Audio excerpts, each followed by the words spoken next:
Hello everybody. Oh, I'm so ticked off because I did a long video doing this tag and I go into the camera. I knew the battery was low. In fact, I had shut it off. I said goodbye, that I was going to do a second part.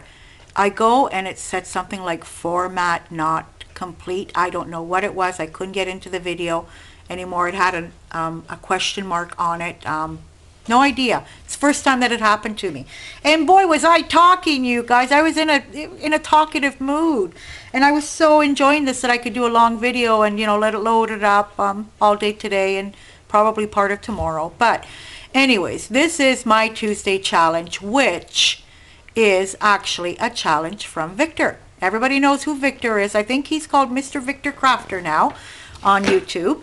And he took off his last name a while back because I think because nobody could pronounce it either. And yeah, and like I said, everybody knows Victor. And he asked to do a tag using things that you wouldn't normally use on a tag.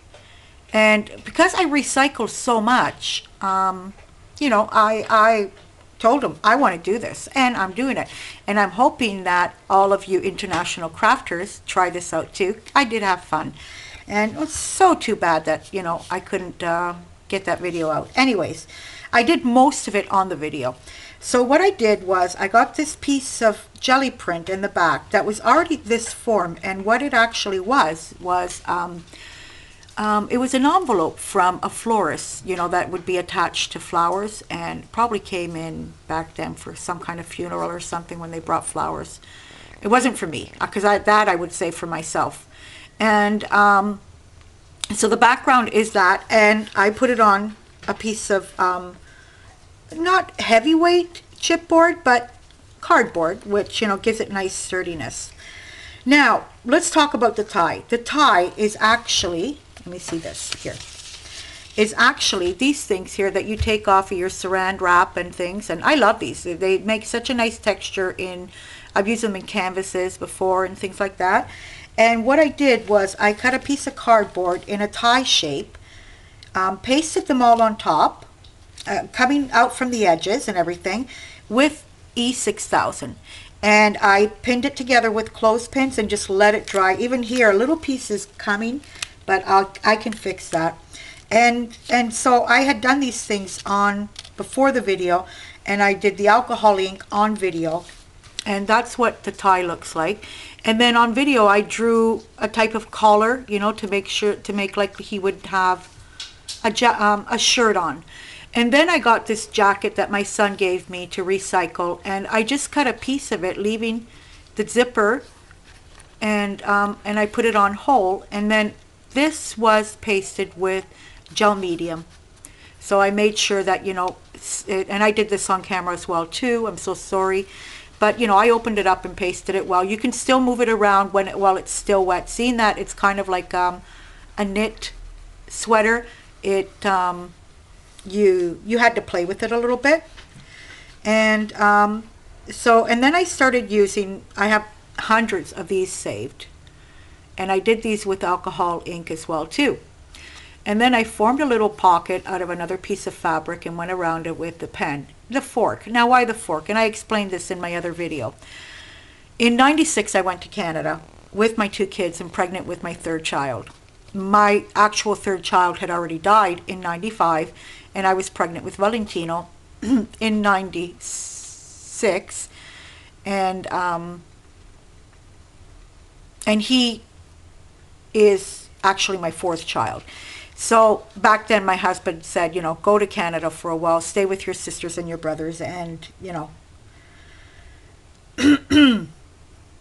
so while I was there, I went for 3 months, never do it again without my husband, because I left devastated, crying. I probably spent the whole 9 hours crying on the plane on the way there, no matter how much my excitement was to see my brothers and sisters, because it had been so long since I've seen them. And it was just partying with him and leaving him alone without the kids and things like that. It was a really touchy time for us. So the moral of the story is he finally gets to come out. We didn't know until the end that if he could come or not, because he had to close his business for 2 weeks, and And back then the business was, you know, kind of new, and, you know, the first few years of a business being open, you know, you got to wait a long time before that business starts showing you some profit and things like that. So he got out there, which, you know, we were so happy. The kids, like the kids, when they would hear him on the phone, they would start bawling their eyes out. And so my husband has this bad habit of getting my forks, the more finer ones, the ones that you can mold. And what he does is he opens up he opens these things up. So there's 4 little sticks coming out of a normal fork, right? And he opens them up so he can grab more pasta on his fork. And another son of mine has this habit of doing it too. So now I got 2 of these forks, and I save them for them because they don't want the other forks. It's only when they're eating pasta. So when he came to Canada, back then the controls weren't like they used to be. He came wearing this, I'll never forget, this pink shirt with short sleeves, and he had a fork in his pocket. He's like that. He's a plain joker, my husband. So, you know, everybody was asking, what's that fork?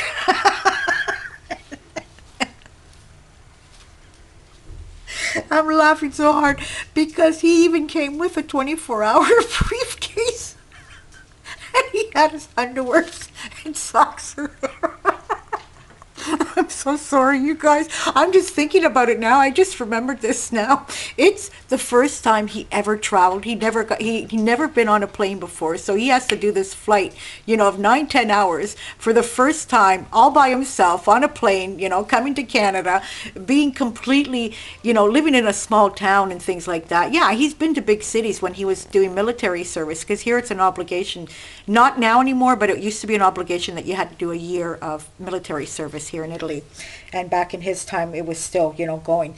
But yeah, that was funny. That was really funny. So to complete the tag, I did it on a jelly print. I made a tie out of these things that come from the saran wrap, some bottle caps. This I think was from Bingo. I'm not sure. I've had this for a few years in my stash. And then I had these letters already cut that I just kind of rubbed with bronze thing. It was intended to be up here, but then I decided to make the pocket, but it's more in honor of Victor. You know, I'm doing a man's tag, and I really enjoyed it, Victor. I hope you like it. Let me see if I can get, oh, no, okay, I'll do it this way. I hope you like it, Victor. And girls, you know, international crafters, give it a go. You know, get things out that you usually would never think of using. You know, look around your house for the stupidest little knickknacks and things like that. And this, it said, is from an old necklace that I have, the rest of it here. That went perfect here as well, too. I could go on adding other things as well too if I wanted to, but I'm liking it just like this. Oh, by the way, then I put the gel medium directly on top of the sweater as well too after I pasted it on here, and went ahead and did some, you know, little stenciling here and there. So there's my tag, girls. I hope you try it out, and that's it. I hope you like this video. And until the next time, actually, I'm going to do a video right after this because I got 3 packs in today. So everybody take care and have a great day. Goodbye.